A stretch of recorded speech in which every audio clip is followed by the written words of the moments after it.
परिचय। क्या तुम जानती हो कि हमारे सौर तंत्र में केवल हमारी पृथ्वी ही एक ऐसी है जिस पर जीवन पाया जाता है? हाँ, ये इसलिए होता है क्योंकि जीवन के लिए आवश्यक कुछ निश्चित वातावरणीय दशाएं जैसे तापमान, जल, वायु तथा भोजन केवल पृथ्वी पर ही उपलब्ध है। पृथ्वी पर उपस्थित संपदा पृथ्वी पर पाए जाने वाले सभी जीवधारियों की भी मूलभूत आवश्यकताओं की प्राप्ति के लिए जरूरी है। इसके अतिरिक्त सूर्य से मिलने वाली ऊर्जा भी पृथ्वी पर रहने वाले जीवों के लिए आवश्यक है।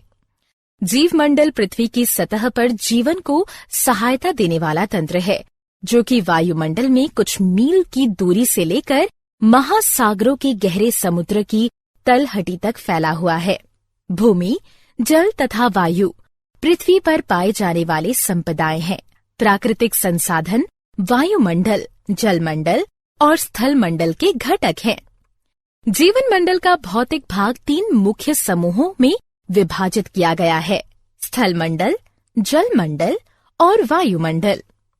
स्थल मंडल में पृथ्वी की सबसे बाहरी परत यानी परपटी या क्रस्ट के ठोस घटक जैसे मृदा, चट्टान और खनिज शामिल होते हैं। केवल पृथ्वी की सबसे बाहरी परत, जिसे मृदा भी कहते हैं, में जीवित जंतु पाए जाते हैं तथा ये जीव मंडल का एक भाग बनाती है।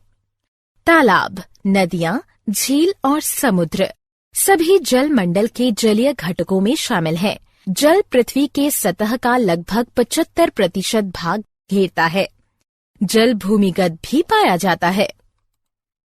वायुमंडल एक कंबल की तरह जलमंडल और स्थल मंडल के आसपास गैस का आवरण बनाता है। वायुमंडल पृथ्वी की सतह से कुछ किलोमीटर की ऊंचाई तक फैला होता है। ये 4 भागों में विभक्त होता है: शोभ मंडल, समताप मंडल, ओजोन मंडल, आयन मंडल। इसलिए हम कहते हैं कि जीवन मंडल मुख्य रूप से 2 घटकों से मिलकर बना होता है: जैविक घटक सभी जीवित वस्तुएं, अजैविक घटक यानी वायु, जल तथा मृदा।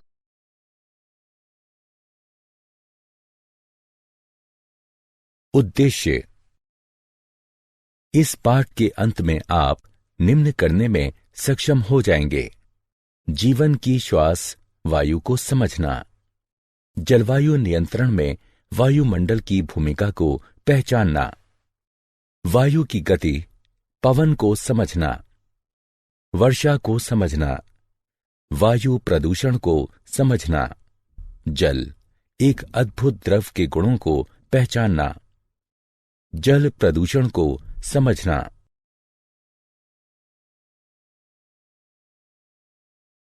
जीवन की श्वास वायु। हम सभी जानते हैं कि वायु नाइट्रोजन, ऑक्सीजन, कार्बन डाइऑक्साइड तथा जल वाष्प का एक मिश्रण है। इस मिश्रण के कारण ही पृथ्वी पर जीवन संभव है। पृथ्वी की सतह पर अधिकांश मात्रा में नाइट्रोजन तथा ऑक्सीजन उपस्थित है। नाइट्रोजन 78%, ऑक्सीजन 21%, कार्बन डाइऑक्साइड तथा अन्य गैसें 0.03%, निष्क्रिय गैसें ऑर्गन 0.93%। हम ये पहले से ही जानते हैं कि जीवधारी यूकेरियोटिक या प्रोकैरियोटिक कोशिकाओं से मिलकर बने होते हैं। इसलिए कोशिकाओं को ग्लूकोज अणुओं के विखंडन तथा अपने क्रियाकलापों के लिए ऊर्जा प्राप्त करने के लिए ऑक्सीजन की आवश्यकता होती है। इसके परिणाम स्वरूप कार्बन डाइऑक्साइड का निर्माण होता है। एक अन्य प्रक्रिया जिसके परिणाम स्वरूप ऑक्सीजन की खपत तथा कार्बन डाइऑक्साइड का निर्माण होता है, दहन की प्रक्रिया कहलाती है, जो कि या तो मानव क्रियाकलापों अथवा जंगलों में लगी आग का परिणाम होती है। हालांकि विभिन्न क्रियाकलापों द्वारा कार्बन डाइऑक्साइड का एक बड़ी मात्रा में निर्माण होता है, किंतु फिर भी वायुमंडल में कार्बन डाइऑक्साइड का प्रतिशत कुल प्रतिशत का एक छोटा सा भाग ही है। कार्बन का यह प्रतिशत सीमित इसलिए है क्योंकि कार्बन डाइऑक्साइड दो विधियों से स्थिर होती है। पहला, हरे पौधे इसे ग्रहण करके सूर्य के प्रकाश तथा क्लोरोफिल की उपस्थिति में ग्लूकोज में बदल देते हैं। दूसरा, बहुत से समुद्री जंतु समुद्री जल में घुले कार्बोनेट से अपने कवच बनाते हैं।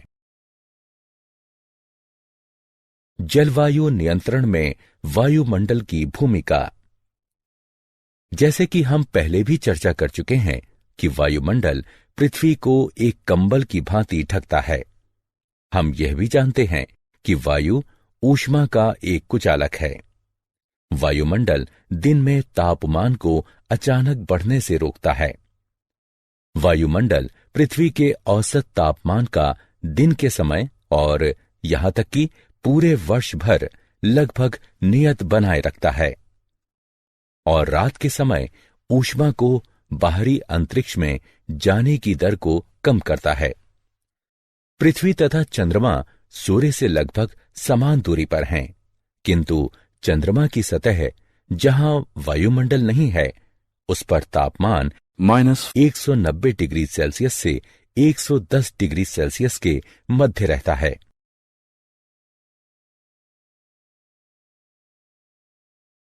वायु की गति। पवन। तुम में से कितने लोग समुद्र तट यानी समुद्र के किनारे पर घूमने गए हो? तुम सभी ने शाम को बहने वाली ठंडी समीर को महसूस किया होगा तथा गर्म दिन के बाद इन समीरों से मिलने वाली राहत को भी महसूस किया होगा। इसी प्रकार गर्म मौसम के बाद जब वर्षा होती है तो हमें बहुत राहत मिलती है। वायु की गति वायु के गर्म होने के कारण होती है तथा जब इस वायु में जल वाष्प उपस्थित होती है तो यह ठंडी समीर बन जाती है। जल वाष्प जीवित प्राणियों के क्रियाकलापों और जल के गर्म होने के कारण बनती है। स्थलीय भाग या जलीय भाग से होने वाले विकिरण के परावर्तन तथा पुनर्विकिरण के कारण वायुमंडल गर्म होता है। गर्म होने पर वायु में संवहन धाराएं उत्पन्न होती हैं। जब वायु स्थल और जल के विकिरण के कारण गर्म होती है तब ये ऊपर की ओर प्रवाह करती है। क्योंकि जल की अपेक्षा स्थल जल्दी गर्म होता है, इसलिए स्थल के ऊपर की वायु जल के ऊपर की वायु की अपेक्षा तेजी से गर्म होगी। इसलिए अगर हम तटीय क्षेत्रों को दिन में देखते हैं तो पाते हैं कि स्थल के ऊपर की वायु तेजी से गर्म होकर ऊपर उठना शुरू करती है। जैसे ही यह वायु ऊपर की ओर उठती है, वहां कम दाब का क्षेत्र बन जाता है और समुद्र के ऊपर की वायु कम दाब वाले क्षेत्र की ओर प्रवाहित हो जाती है। एक क्षेत्र से दूसरे क्षेत्र में वायु की गति पवनों का निर्माण करती है। दिन के समय हवा की दिशा समुद्र से स्थल की ओर होगी। रात के समय स्थल और समुद्र दोनों ठंडे होने लगते हैं। क्योंकि स्थल की अपेक्षा जल धीरे धीरे ठंडा होता है, इसलिए जल के ऊपर की वायु स्थल के ऊपर की वायु से गर्म होगी। हवा की सभी गतियां विभिन्न वायुमंडलीय प्रक्रियाओं का परिणाम है, जो पृथ्वी के वायुमंडल के असमान विधियों से गर्म होने के कारण होता है। इन हवाओं को बहुत से अन्य कारक भी प्रभावित करते हैं, जैसे पृथ्वी की घूर्णन गति तथा पवन के मार्ग में आने वाली पर्वत श्रृंखलाएं। वर्षा।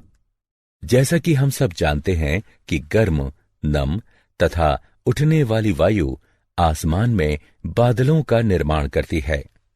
इस प्रकार हम यह कह सकते हैं कि दिन के समय जलीय भाग के गर्म हो जाने से बादल बनते हैं।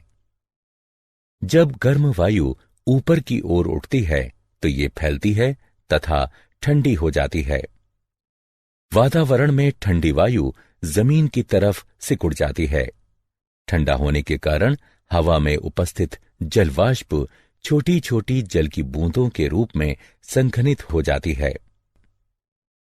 वायु में उपस्थित धूल के कण नाभिक के रूप में कार्य करते हैं तथा संघनन की प्रक्रिया प्रारंभ हो जाती है। संघनन की प्रक्रिया लगातार होने के कारण ये छोटी बूंदें बड़ी बूंदों में बदल जाती हैं। जब ये बूंदें बड़ी और भारी हो जाती हैं, तब ये वर्षा के रूप में नीचे की ओर गिरती हैं। कभी कभी जब वायु का तापमान काफी कम हो जाता है, तब ये हिमवृष्टि अथवा ओले के रूप में अवक्षेपित हो जाती हैं। वर्षा का पैटर्न पवनों के पैटर्न पर निर्भर करता है। भारत के बहुत बड़े भूभाग में अधिकतर वर्षा दक्षिण पश्चिम या उत्तर पूर्वी मानसून के कारण होती है। हम मौसम सूचनाओं में अक्सर ये सुनते हैं कि बंगाल की खाड़ी पर वायु का दबाव कम होने के कारण कई क्षेत्रों में वर्षा हुई। वायु प्रदूषण। इन दिनों प्रदूषण शब्द बहुत ही प्रचलित हो गया है, लेकिन इसका मतलब क्या होता है, मैं तुम्हें बताता हूं। हमारे वातावरण के भौतिक, रासायनिक तथा जैविक गुणों में होने वाला कोई भी अवांछनीय परिवर्तन प्रदूषण कहलाता है। वायु, जल तथा मृदा में होने वाला प्रदूषण जीवन के विभिन्न रूपों पर कुप्रभाव डालते हैं। जबकि प्रदूषक एक ऐसा पदार्थ, रसायन या कारक है जो कि वातावरण में पहुंचकर मानव के जीवन पर बुरा प्रभाव डालता है। प्रदूषक को इस प्रकार भी परिभाषित किया जा सकता है कि यह एक गलत मात्रा में, गलत स्थान पर या गलत समय पर पाया जाने वाला एक घटक है। वातावरण में बाह्य कणों अथवा गैसों की उपस्थिति जो कि मानव, पौधों तथा जंतुओं के लिए हानिकारक होती है, वायु प्रदूषण कहलाती है। वायु प्रदूषण का मुख्य कारण जीवाश्म ईंधन का दहन है। जीवाश्म ईंधन जैसे कोयला और पेट्रोलियम पदार्थों में नाइट्रोजन और सल्फर की बहुत कम मात्रा होती है। जब ये ईंधन जलते हैं, तब नाइट्रोजन और सल्फर भी इसके साथ जलते हैं तथा यह नाइट्रोजन और सल्फर के विभिन्न ऑक्साइड उत्पन्न करते हैं। इन गैसों का केवल सांस के रूप में लेना ही खतरनाक नहीं है, बल्कि ये वर्षा के जल में मिलकर अम्लीय वर्षा भी करते हैं। जीवाश्म ईंधनों का दहन वायु में निलंबित कणों की मात्रा को भी बढ़ा देता है। ये निलंबित कण बिना जले कार्बन कण या पदार्थ हो सकते हैं, जिन्हें हाइड्रोकार्बन कहा जाता है। इन सभी प्रदूषकों की अधिक मात्रा में उपस्थिति दृश्यता को कम करती है, विशेषकर सर्दी के मौसम में, जब जल भी वायु के साथ संघनित होता है। इसे धूम कोहरा कहते हैं तथा ये वायु प्रदूषण की ओर संकेत करते हैं। इन पदार्थों वाली वायु में सांस लेने से कैंसर, हृदय रोग या एलर्जी जैसी बीमारियां होने की संभावनाएं अधिक हो जाती हैं।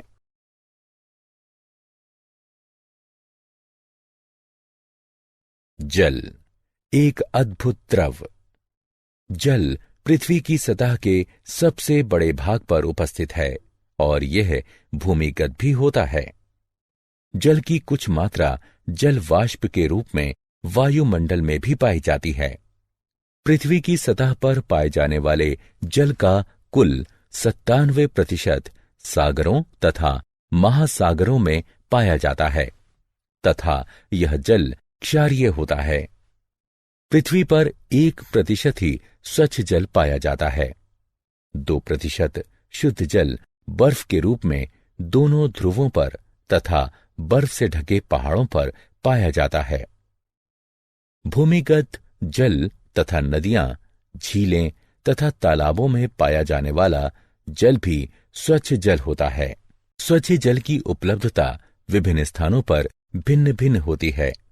गर्मी के मौसम में अधिकतर स्थानों पर जल की कमी हो जाती है।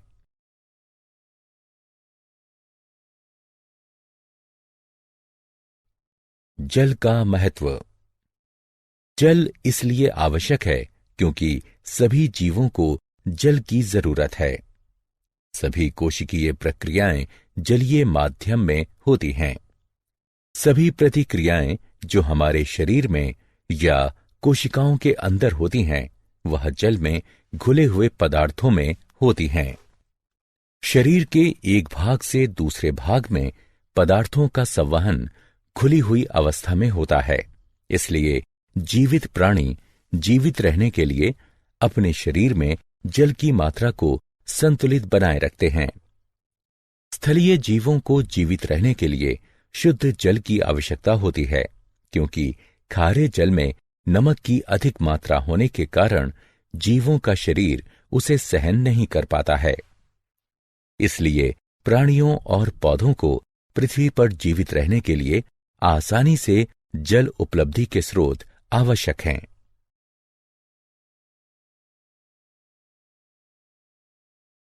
जल प्रदूषण। क्या तुम्हें पता है कि जल प्रदूषण जल में कुछ ऐसे पदार्थों के मिलने के कारण होता है जो कि जल की गुणवत्ता को कम करते हैं, जिससे यह स्वास्थ्य पर भी कुप्रभाव डालता है। जल उन कीटनाशकों और उर्वरकों को भी घोल लेता है जिनका उपयोग हम खेतों में करते हैं। अतः इन पदार्थों का कुछ प्रतिशत भाग जल में चला जाता है। हमारे शहर या नगर के नाले का जल और उद्योगों का कचरा भी नदियों तथा झीलों में संग्रहित हो जाता है। कुछ उद्योगों की बहुत सारी क्रियाओं में शीतलता बनाए रखने के लिए जल का प्रयोग किया जाता है तथा इस प्रकार निष्पादित गर्म जल को जलाशय में वापस लौटा दिया जाता है। जब बांध से जल को छोड़ा जाता है, तब नदियों के जल के तापमान पर भी प्रभाव पड़ता है। गहरे जलाशय के अंदर का जल सूर्य के द्वारा गर्म ऊपर की सतह के जल की तुलना में शीतल होगा। ये सभी जलाशयों में पाए जाने वाले जीवों के प्रकार को विभिन्न प्रकार से प्रभावित कर सकते हैं। ये कुछ जीवों की वृद्धि को प्रोत्साहित करते हैं, तो कुछ को हानि पहुंचा सकते हैं। ये इस प्रणाली में उपस्थित विभिन्न जीवों के संतुलन को बिगाड़ सकते हैं। जल प्रदूषण निम्न प्रभाव उत्पन्न करता है। जलाशयों में अनैच्छिक पदार्थों का मिलना। ये रोग फैलाने वाले जीव जैसे हैजा फैलाने वाले बैक्टीरिया भी हो सकते हैं। इच्छित पदार्थों को जलाशयों से हटाना। किसी भी तरह का परिवर्तन जो इस घुली हुई ऑक्सीजन की मात्रा को कम करता है, उसका जलीय जीवों पर विपरीत प्रभाव पड़ता है। जलाशय से अन्य पोषक की कमी भी हो सकती है। तापमान में परिवर्तन। जलीय जीव जिस जलाशय में रहते हैं, वे वहां के एक विशिष्ट तापमान के अनुकूल होते हैं और उस तापमान में अचानक परिवर्तन उनके लिए खतरनाक होगा या प्रजनन की प्रक्रिया को प्रभावित करेगा। विभिन्न प्रकार के जंतुओं के अंडे और लार्वा तापमान परिवर्तन के प्रति संवेदनशील होते हैं।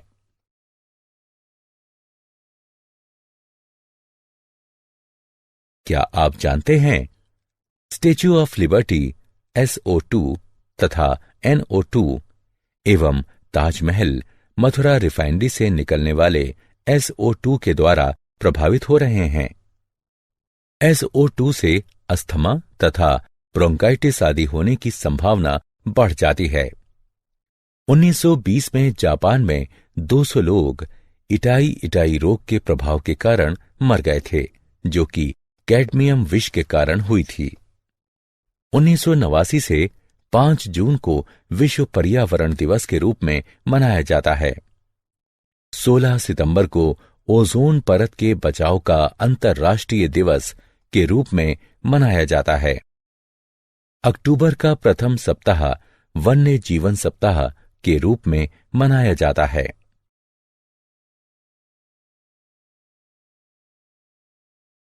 सारांश। आइए हमने जो कुछ सीखा है उसे संक्षेप में दोहराएं। पृथ्वी पर जीवन मृदा, वायु, जल तथा सूर्य से प्राप्त ऊर्जा जैसी संपदाओं पर निर्भर करता है। स्थल और जलाशयों के ऊपर विषम रूप से वायु के गर्म होने के कारण पवनें उत्पन्न होती हैं। जलाशयों से होने वाले जल का वाष्पीकरण तथा संघनन हमें वर्षा प्रदान करता है। किसी क्षेत्र में पहले से विद्यमान वायु के रूप पर होने वाली वर्षा का पैटर्न निर्भर करता है।